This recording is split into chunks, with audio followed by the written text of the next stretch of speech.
everybody, we are at the Del Mar Fairgrounds for Jurassic Quest. It is going to be wrapping up its run this weekend, January 10th, but it's going to be moving to the Rose Bowl, the OC Fairgrounds, and then the LA Fairplex as well. So we are excited to check out this all-ages drive-through event. It runs about $55 a car, so it's all, and there's our add-on packages and things like that. So with that said, we're going to show you, it looks like there's some concession opportunities before we head in, and then we're going to be in the experience and bring that to you. So let's take a look.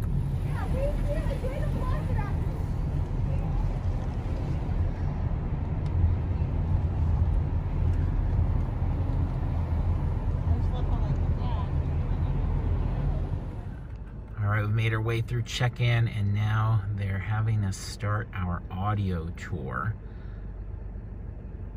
So with this, it gives you directions to head over to YouTube to have a guide.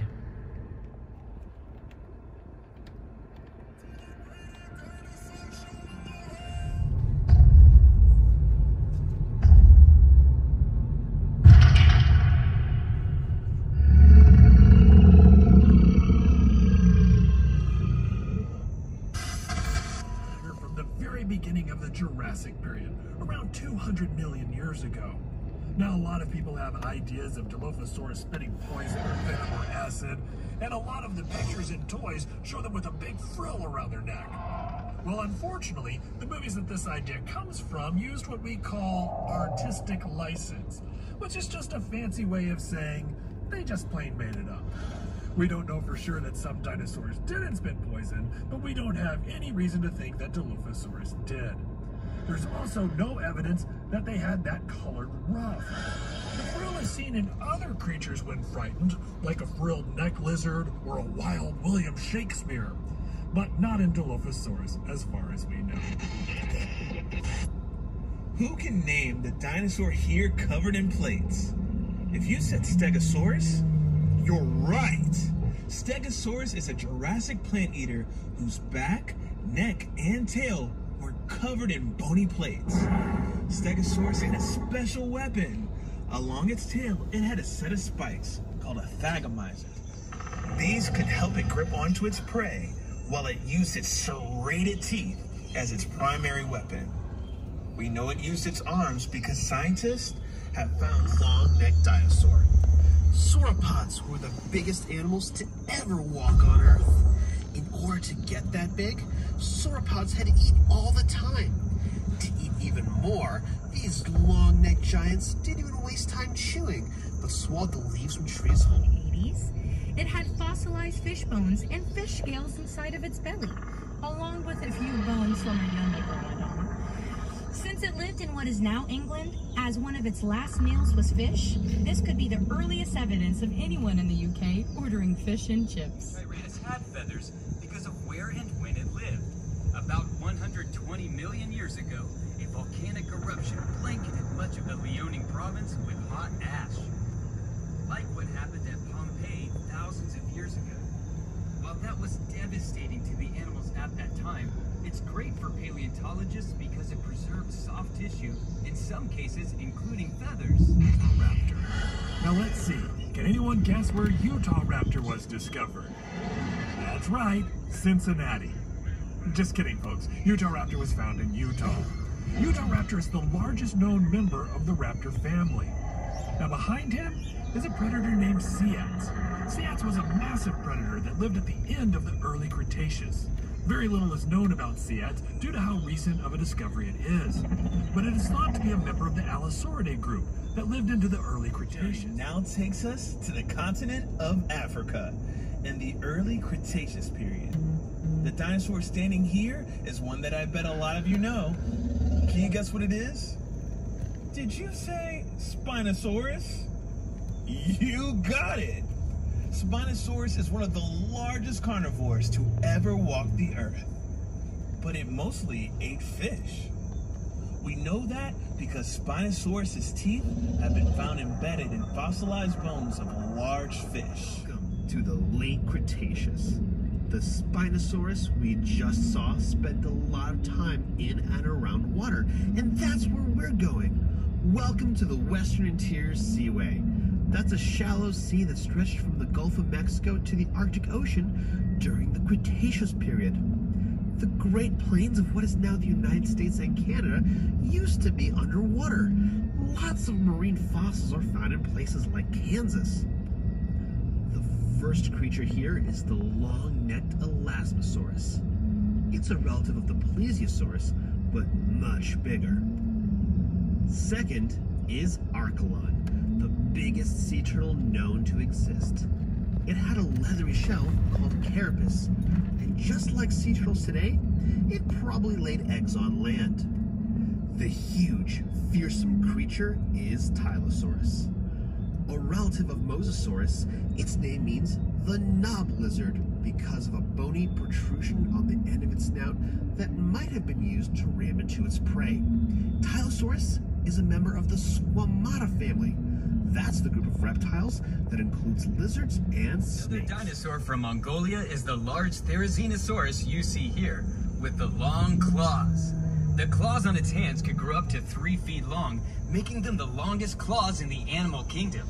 Most of what we know about Tyrannosaurus comes from animals closely related to it. The only fossils we have of this animal are its shoulders, arms, and hands.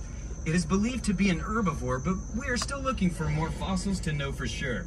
Unlike the T-Rexes, which were meant for crushing through bones and ripping car tops open. Speaking of which, if you see one of our missing T-Rexes, please let one of our 3 security guards know where. And second largest in this scene is Carnotaurus, which means meat-eating bull because of peculiar horns on its head. It might have used its horns as a weapon against other predators. It's a very funny-looking dinosaur, not just because of the horns, but because of its tiny little arms. Carnotaurus has one of the smallest arms of any known dinosaur, even smaller than the T-Rex. Albertosaurus. Albertosaurus is a close relative of T-Rex, roughly half the size of a fully grown T-Rex. Albertosaurus is named after the Canadian province of Alberta, where almost all of the remains of Albertosaurus have been found. Text your questions to me at 844-DINO-411. That's 844-346-6411, and I'll be happy to help.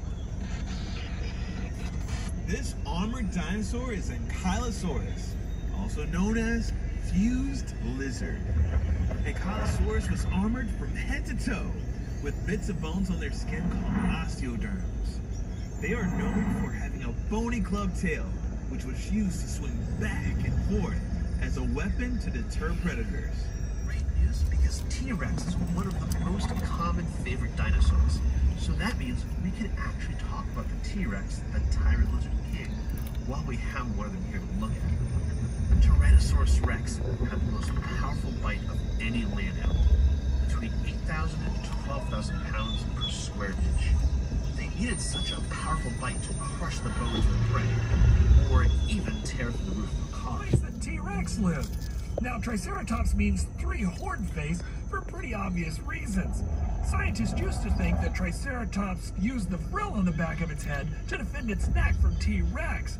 That seems like it would make a lot of sense, but there's actually evidence that when T-Rex did eat Triceratops, he would sometimes bite down on that frill and pull the Triceratops' head right off. That meant it was less of a shield and more of a pull tab on my favorite dinosaur. But that crest was still there for some reason. Most likely a display to attract mates or to scare away rival dinosaurs. Megalodon is the largest shark to ever swim the seas.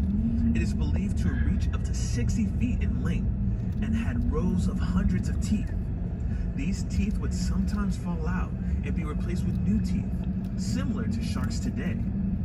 Megalodon teeth have been found on every continent, including Antarctica.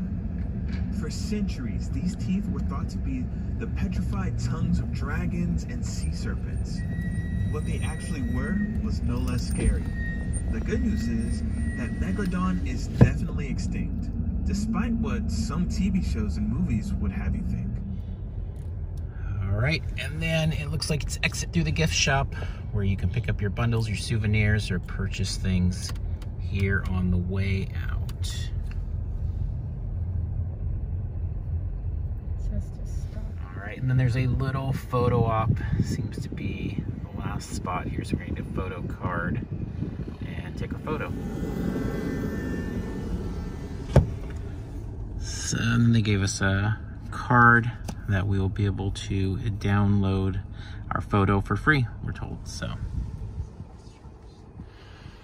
yeah, and then there are restrooms like this. The souvenir stuff was just kind of little dinosaur dolls, inflatables, things like that. Obviously a little pricey, $25 for you know, a little thing, little sword, things like that.